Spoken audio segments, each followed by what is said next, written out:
Pour parler de la réussite du mariage, le Seigneur m'a mis à cœur d'aller sur la base de l'acrostiche du mot mariage. Alors, le mariage est vraiment important. C'est un élément qui est indispensable à l'accomplissement réel de ta destinée. Je n'ai pas dit que tu ne peux pas faire de grandes choses sans être marié, mais réussir ton mariage, connaître vraiment le bonheur, la valeur du mariage. Et c'est tellement important que Jésus-Christ y a destiné son tout premier miracle. La Bible dit dans le livre de Jean chapitre 2, au verset 11 au verset 13, tel fut à Cana en Galilée le premier des miracles. Que fit Jésus? Le premier des miracles que Jésus a fait, ça a été d'apporter un vin nouveau dans un mariage. Cela nous révèle la valeur pour Dieu, l'importance du mariage. La Bible peut dire en 1 Timothée chapitre 5 verset 8 que celui qui ne s'occupe pas bien de sa famille a régné la foi, il est pire qu'un infidèle. Alors, le miracle de Jésus à Cana est très intéressant. Il ne s'agissait pas de changer simplement de l'eau en vin, mais d'un message codé que Jésus-Christ nous a donné. Le code de ce mariage se trouve à l'intérieur des lignes de cette histoire. Alors, la Bible nous raconte que Jésus-Christ est arrivé à un mariage, et lorsqu'il arriva à ce mariage, la Bible dit qu'à un moment donné, le vin est venu à manquer. Dans la parole de Dieu, le vin est une symbolique qui traduit soit le Saint-Esprit, la Sainte Seine, le sang de Jésus, ou le vin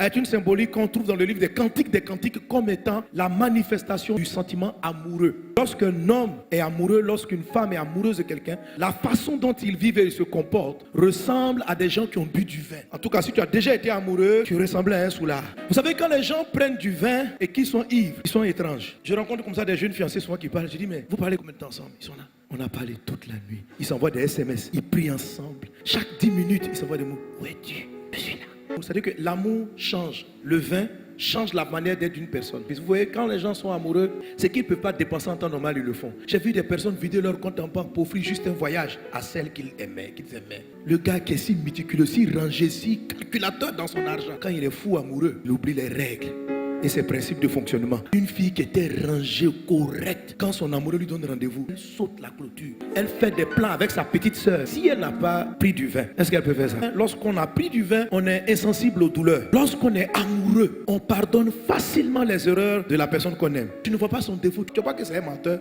il changera. Vous allez voir pourquoi le vin est si important dans le mariage. Pas le vin en bouteille, pas ça. Ce dont je parle, c'est le vin d'amour. Et pourquoi ce passage est assez étrange? Parce que lorsque le vin est venu à manquer, Marie s'est approchée de Jésus et elle dit, ils n'ont plus de vin. Dans le sens que nous sommes en train de donner, ça veut dire, ils n'ont plus d'amour. Ils ne s'aiment plus trop. La façon dont il aimait sa femme, la façon dont elle aimait son mari a commencé à disparaître. Ils n'ont plus de vin. D'abord, premièrement, cette question même est étrange. Parce que Marie, elle connaît bien Jésus. Elle sait qu'il n'est pas vigneron. Il ne fabrique pas le vin. Donc, venir demander à Jésus, ils n'ont plus de vin, ça n'a pas de sens. Et la réponse de Jésus est tout aussi étrange. Jésus lui répondit, femme, il n'a pas dit maman. Qu'y a-t-il entre moi et toi? Mon heure n'est pas encore venue. Est-ce qu'il y a une affaire d'heure ici? Elle a juste dit, ils n'ont pas de vin. C'est-à-dire que Marie et personne d'autre n'avait un antécédent où Jésus avait fait un miracle. Lorsqu'elle dit ça, Jésus comprend sa mère, Marie, est en train de l'appeler à faire quelque chose. Verset 5, sa mère dit au serviteur, faites ce qu'il vous dit. Est-ce qu'il a dit, va faire quelque chose? Effectivement, quel que soit le type de relation, quand vous êtes profondément amoureux, à un moment donné, le vin finit par manquer. Ce sentiment commence à disparaître avec le temps. Quand il y avait le vin, le monsieur au travail, il s'envoie les textos. Bisous chérie, où es-tu? Lui aussi, je t'aime, mon cœur, je suis au boulot. Elle savait qu'il était au boulot, lui aussi il savait. Mais ils doivent se demander quand même. Là, il y a le vin. Après, le vin diminue. Elle envoie un mot. Elle enlève le bisou. Elle dit, chérie, où es-tu? Le vin a diminué. Il enlève bisou là. Je suis au travail. Le vin descend. Quand le vin est presque fini, chérie, où es-tu? Il y a quoi? Non, je voulais juste savoir. La bouteille d'amour se vide. Chérie, où es-tu? Il y a quoi? Tu ne sais pas que je suis au travail. Je t'ai pas dit de ne pas m'envoyer des mots que je suis au travail. Faut pas m'énerver. C'est pas pour t'énerver. Tu es parti de la maison, tu n'as pas laissé l'argent pour payer le gaz. Ça te frappe au téléphone. Le vin est fini. Ils prennent les carafes et ils se sont cassés les carafes sur la tête. Parce qu'après Jésus va faire un miracle. Le miracle de Jésus va reproduire du vin. Mais le vin de Jésus est de meilleure qualité que le premier vin. Le vin de Jésus est de meilleure qualité que le vin que vous êtes parti acheter au marché. Qu'est-ce qui provoque l'intervention de Jésus? Considérez dorénavant dans ce mariage Jésus comme le maître et le Seigneur. Il dit tout ce qu'il va vous dire, faites-le. Tout. Ça veut dire il est le boss. Les mariages échouent. Les vins finissent dans les foyers à cause de la position qui est donnée à Jésus. Quel était le problème? Les gens ont invité Jésus à leur mariage. La Bible dit, Jésus fut invité à ce mariage. Jésus n'est pas un invité. Il y a des invitations qui peuvent être perçues comme des injures et comme un manque de respect. Dieu ne s'invite pas à un mariage. Un père est un marieur, c'est-à-dire c'est le père qui marie ses enfants. Il n'est pas un invité. Il n'a pas la place d'un invité. Il n'a pas le rôle d'un invité. Il doit être celui qui te conseille au moment où tu choisis ton conjoint. Il doit être celui qui parle avec toi, qui bâtit avec toi ce foyer. Voici les gens qui invitent Jésus C'est ceux-là qui préparent tout. Ils choisissent leurs copains, leurs copines par eux-mêmes. Ils marchent comme ils veulent. Ils n'écoutent pas la parole de Dieu. Et puis, quelques jours du mariage, une belle carte d'invitation. Nous vous invitons à notre mariage qui aura le tel jour, à la mairie du Plateau, suivi de la bénédiction nuptiale à l'église Vase d'Honneur Centre Kodesh. Donc, c'est maintenant qu'ils ont pensé à Jésus. Jésus n'est pas là. Parce qu'on ne l'invite pas au dernier moment. Ce n'est pas le jour de la bénédiction que Dieu arrive dans le foyer. Dieu bénit les foyers parce qu'il était là au début. Les pasteurs ne viennent que concrétiser en vous imposant les mains. Ce n'est pas ici l'onction va venir. Plusieurs marchent avec Jésus comme étant le sauveur. Mais pour que ton couple soit restauré, Jésus ne doit pas être ton sauveur seulement. Il doit être le Seigneur. Ça veut dire celui à qui tu obéis à la lettre. Alors, pour illustrer le mariage, vois le M de mariage comme maturité. Dieu marie. Dieu prend le contrôle réellement des mariages lorsque l'homme et la femme sont mûrs. La Bible dit, l'homme quittera son père et sa mère, pas des enfants, quitteront leur père et leur mère et s'attacher pour devenir une seule personne. Non, il faut être mature. Le mariage, c'est pour les personnes matures. Beaucoup de couples ne sont pas heureux. Et si tu es immature, tant que tu ne passes pas cette étape d'immaturité, quelle que soit même l'attitude de ton conjoint, il ne pourra pas te satisfaire. Tu seras malheureux, malheureux dans ton foyer. Tu ne vas pas valider l'élément de la réussite qu'on appelle être heureux dans ton foyer à cause de l'immaturité. Parlant de Jésus, avant que Dieu n'utilise Jésus, avant que Dieu accorde la réussite au ministère de Jésus, Dieu a fait une chose. Dieu a voulu que Jésus-Christ croisse et qu'il devienne mature. L'apôtre Paul dit, quand j'étais enfant, je parlais comme un enfant. Quand je suis devenu un homme, j'ai fait disparaître ce qui était de l'enfant. C'est-à-dire que tu peux devenir un homme et puis ne pas faire disparaître certaines choses qui sont enfantines en toi.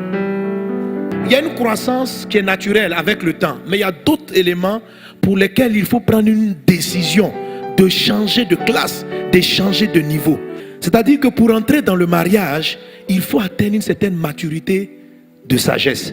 Et si tu es dans ton mariage, que tu n'as pas atteint cette limite de sagesse, il faut travailler à l'y atteindre au nom de Jésus. Donc Jésus croissait en sagesse, en stature et puis en grâce. C'est pas seulement la grâce que Dieu accorde. Jésus croissait en grâce, la grâce qu'il faisait aux gens. La grâce c'est quoi? La grâce c'est la capacité à faire grâce aux gens. La grâce c'est quoi? C'est pardonner aux gens comme Dieu nous pardonne. Dieu nous fait grâce.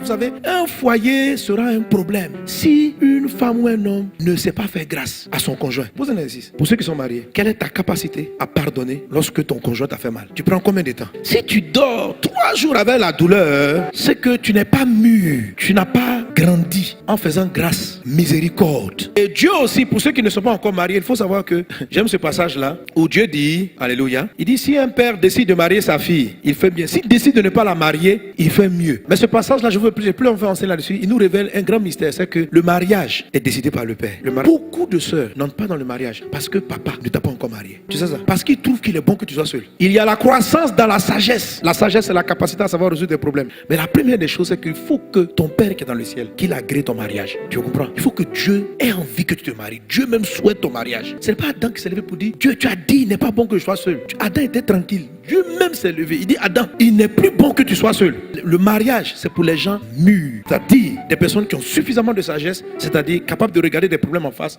et dire, il faut qu'on les relève. La Bible dit que si deux valent mieux qu'un, si un tombe, l'autre le relève. Ça veut dire que les deux conjoints doivent être capables de savoir comment relever le conjoint lorsqu'il faiblit. C'est-à-dire que la femme ou l'homme rentrant dans le mariage doit s'apprêter à résoudre des problèmes. La Bible dit que celui qui réfléchit sur les choses trouve le bonheur. Le bonheur conjugal se trouve dans l'art de la réflexion.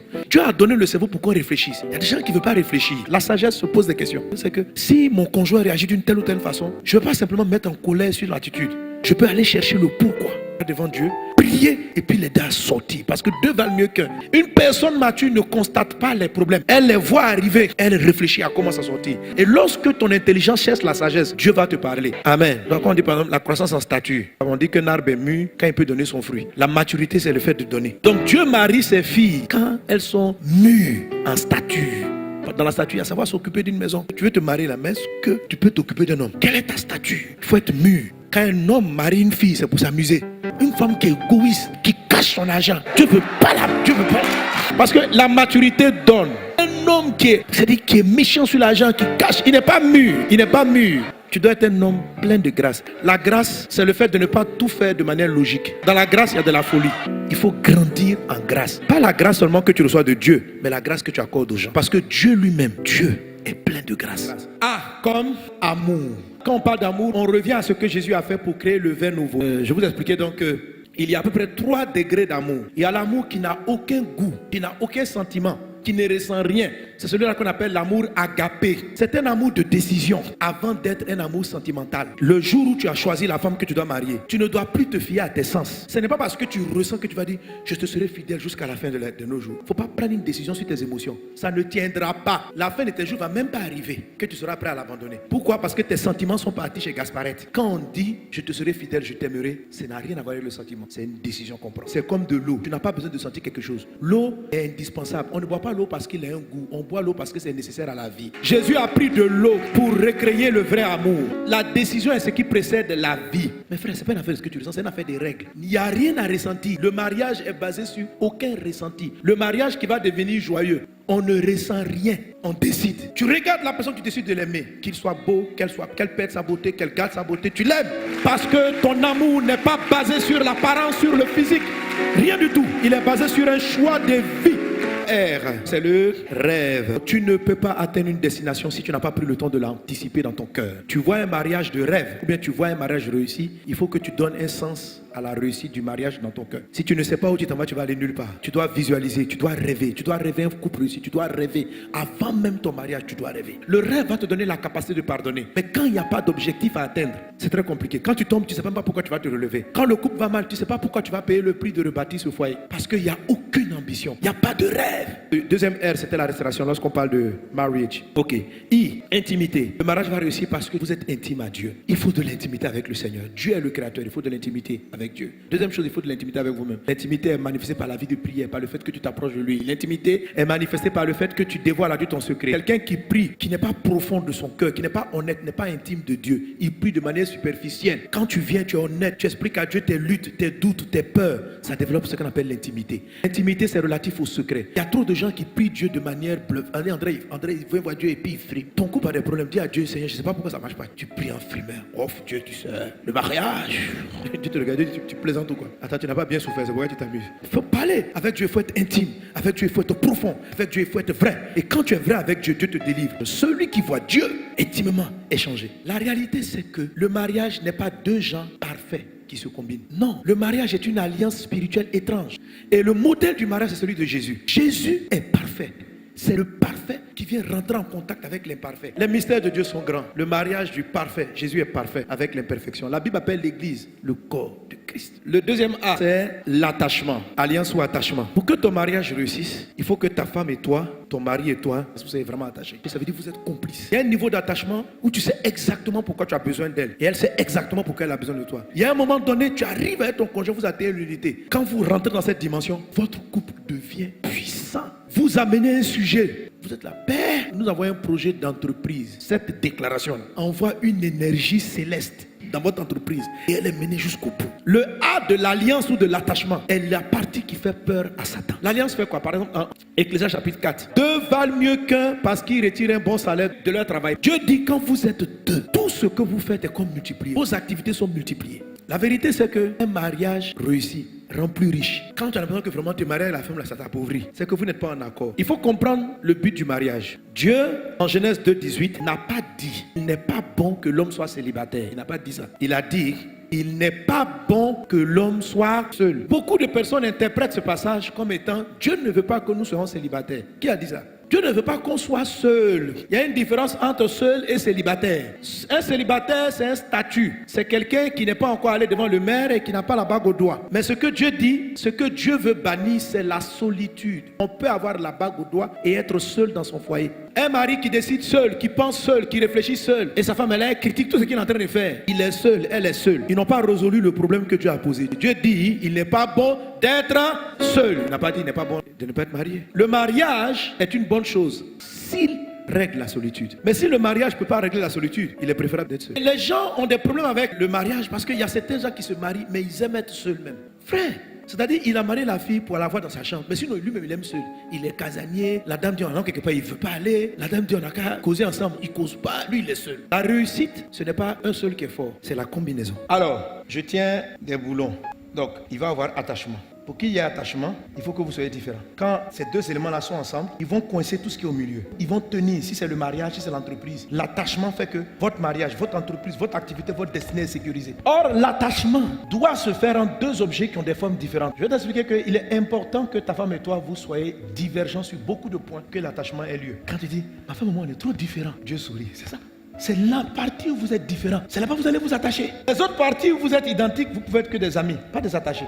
Je vais illustrer maintenant avec les aimants. Si vous connaissez le principe des aimants, c'est que les aimants ont deux pôles. Il y a une partie qu'on appelle la partie négative moins, il y a une partie qu'on appelle la partie positive plus. Ils sont censés s'attacher. Mais les aimants ne s'attachent qu'aux parties inverses. Par contre, les parties identiques se rejettent et se repoussent. Donc là, c'est le frère Gasparien qui veut marier Gasparette. Gasparette est chez ses parents. L'homme quittera son père et sa mère. Gasparien quitte son père et sa mère. Et il vient vers Gasparette. Oh Gasparette, veux-tu de moi? Gasparette dit non. Oh Gasparette, oh. Donc Gasparette dit, je ne veux pas. En fait, quand plus rencontre plus, même s'ils sont faits pour se marier, vous allez sentir le rejet. Maintenant, si Gasparien vient vers le côté opposé, Gasparette, oh, il y a une attraction. Ils veulent se marier. Ils veulent. Et ils sont collés. C'est collé, hein? Le diable vient les séparer. Ils sont attachés. Pour qu'il y ait attachement, il faut qu'il y ait partie inverse, pas partie identique. Car s'ils tombent, l'un relève son compagnon. Quand c'est les deux de Dieu, là, il peut arriver qu'un soit en difficulté. Mais quand vous êtes en équipe, selon Dieu, mais malheur à celui qui est seul et qui tombe sans avoir un second pour le relever. De même, si deux couchent ensemble, ils auront chaud. Mais celui qui est seul, comment aura-t-il chaud? Ça veut dire quand vous êtes dans un couple, vous créez une atmosphère favorable. Deux valent mieux qu'un. Quand un est triste, l'autre amène la joie. Mais pour ça, là, il faut que tu acceptes que ta femme soit ton complément, que tu valorises sa différence. C'est important. Pour qu'il y ait de la vie, il faut qu'il y ait deux formes différentes qui s'embrassent. C'est ce qu'on appelle l'attachement. Et quand tu grandis seul, il faut que tu fasses de la place. Tu n'es pas encore marié, mais tu commences à créer des zones où ta femme ou ton mari pourra prendre place. Tu commences à ouvrir ton esprit à peut-être discuter sur des sujets où tu te sentais trop brillant. Ça ressemble à de la perte, mais en fait, ça sera un gain. Et si quelqu'un est plus fort qu'un seul, les deux peuvent lui résister. Et la corde à 3 fils ne se rompt pas facilement. On aurait dit qu'il allait dire la corde à 2 fils. Non, pas 2 fils, 3. Mais c'est un principe général. Pour qu'il y ait la notion d'accord, pour qu'on dise que toi et ta femme, vous êtes d'accord, il faut 3 cordes. Jésus est la 3e corde. En fait, toi et ton conjoint, vous devez avoir 3 éléments d'alliance au moins pour que rien, aucun diable, aucun démon, aucun sorcier ne puisse venir contrecarrer votre foyer. Et les 3 cordes, c'est quitter son père et sa mère. L'homme qui va quitter, il va s'attacher et ils vont devenir une seule chair. Un couple aura des problèmes si on ne quitte pas. Il y a des gens qui sont mariés mais n'ont jamais quitté leurs parents. Quand on dit ton père et ta mère, ça veut dire ton père et ta mère biologique, mais ça veut dire aussi ton histoire. Ça veut dire ton passé. C'est là que j'explique aussi qu'il ne faut pas fuir son passé. Dans le mariage, il y a 2 façons. Il y a soit on fuit un passé, soit on quitte un passé. Pour qu'un mariage tienne, il faut quitter l'histoire et pas fuir l'histoire. Il faut être guéri des blessures de ton passé, des frustrations, des tromperies. Quitter, ça veut dire aussi vraiment quitter. Il faut quitter. Quitter ton père et ta mère, c'est de savoir qu'avec toi, Dieu commence quelque chose de nouveau. Quand tu vas te marier, n'amène pas ta femme dans la maison familiale. La Bible dit, la femme sage bâtit sa maison. Une femme bâtit sa maison. Elle ne bâtit pas la maison de ses beaux-parents. Pour qu'il y ait accord, il faut qu'il y ait quitté. Il y a des gens qui veulent qu'il y ait l'accord, mais qui n'ont pas quitté, seulement ils se sont attachés et ils sont devenus une seule chair. C'est un mariage à 2 fils. S'il n'y a pas le quitter, il y aura un problème. Satan peut vous briser. Alléluia. Et maintenant le G comme guerre, c'est la guerre contre ceux qui attaquent le quitter. Donc vous allez voir que Satan va vous empêcher de vous attacher. Et l'attachement est rendu difficile par le manque d'humilité et le fait qu'on n'ait pas laissé de place à quelqu'un. Comme, donne-moi l'élévation. En fait, élever, ça veut dire quand vous êtes ensemble, vous arrivez à surmonter de plus grands défis. Les défis arrivent et puis vous passez au-dessus. Élévation là, c'est monter, aller haut, aller en hauteur, aller en hauteur. Vous arrivez à trouver l'accord des 3 fils. Vous allez voir que vos prières seront tellement merveilleuses que Dieu va créer des circonstances favorables et vous allez passer au-dessus. La Bible dit quand 2 personnes sont d'accord, or d'accord là, c'est de venir combiner sa différence avec toi, ta particularité. Je ne sais pas, c'est-à-dire que quand vous êtes d'accord, Dieu peut descendre, parler à ton DG. C'est-à-dire, il s'élève, il dit, offre-lui une voiture. Vous n'avez aucune idée de la puissance du mariage. Elle n'est pas logique. On dit 2 valent mieux qu'un. Il tire un meilleur salaire. Normalement, le meilleur salaire, on aurait dit que c'est une addition. Ce n'est pas une addition. 2, ça fait une multiplication pour 2. Elle gagne 300 000, tu gagnes 300 000. Mais quand vous arrivez à trouver l'accord aux 3 fils, ce n'est pas 600 000 vous aurez à la fin. Ça sera. Mais c'est un accord dans votre âme, c'est un accord dans votre esprit, c'est un accord qui cherche le ciel. C'est un accord entre la rêverie et puis le pragmatisme. C'est Dieu le parfait connecté avec les hommes imparfaits. L'amour du mariage est quelque chose d'étrange. Ce n'est pas logique. Parce que ce que Dieu va faire dans votre couple, ça ne sera pas logique. Quand la Bible dit 1 va tuer 1000, 2 va tuer plus de 10 000, parce que Dieu n'additionne pas la fusion. Dieu multiplie. Ce qui va se produire, c'est que vous allez être élevé. L'élévation, ça vous règle à régler tous les problèmes élevés. Le besoin de la maison était au-dessus de nos forces. Mais combiné, on a connu l'élévation. L'élévation vient de votre accord. Vous allez monter parce que vous êtes ensemble. On dit que Jésus-Christ, qui est l'époux de l'Église, est monté au ciel. Mais la Bible dit qu'il est monté. Il nous a fait monter d'abord en esprit avec lui. Et il va venir nous chercher, que nous soyons toujours ensemble. Moi, l'élévation, je mets, monte avec ton conjoint, montez ensemble. Monsieur, tu es nommé, tu commences à avoir de l'argent. S'il te plaît, fais monter ta femme. Il y a des gens, quand ils montent, la femme n'a pas assez la classe de la nouvelle catégorie sociale dans laquelle il se trouve. Il va chercher une femme du même gabarit. C'est une grave erreur. Jésus, dans sa élévation, il est descendu pour nous prendre. La Bible dit dans 1 Thessaloniciens chapitre 4, pour être ensemble avec lui, dans les lieux élevés. Quel que soit ce que est ta femme, le jour où on t'invite à un gala très élevé avec elle. Madame, si tu as connu l'élévation, on t'a nommé DG de la boîte. Le jour où tu vas, monte avec ton mari. Il ne faut pas aller seul. Montez ensemble. Ne commence pas à toucher trop d'argent sans qu'elle soit ton complice. Tout ce qui s'appelle élévation, gérer ça à deux. Tu vas rester fort et tu vas continuer de monter. Que Dieu vous bénisse abondamment. Vous avez été édifié par cet enseignement et vous voulez en écouter d'autres du pasteur Mohamed Sanogo? Abonnez-vous à ses pages Facebook, YouTube, Twitter et Instagram. Ou allez sur la page Facebook de Librairie d'Honneur où vous trouverez ses ouvrages et encore plus d'enseignements. Que Dieu vous bénisse.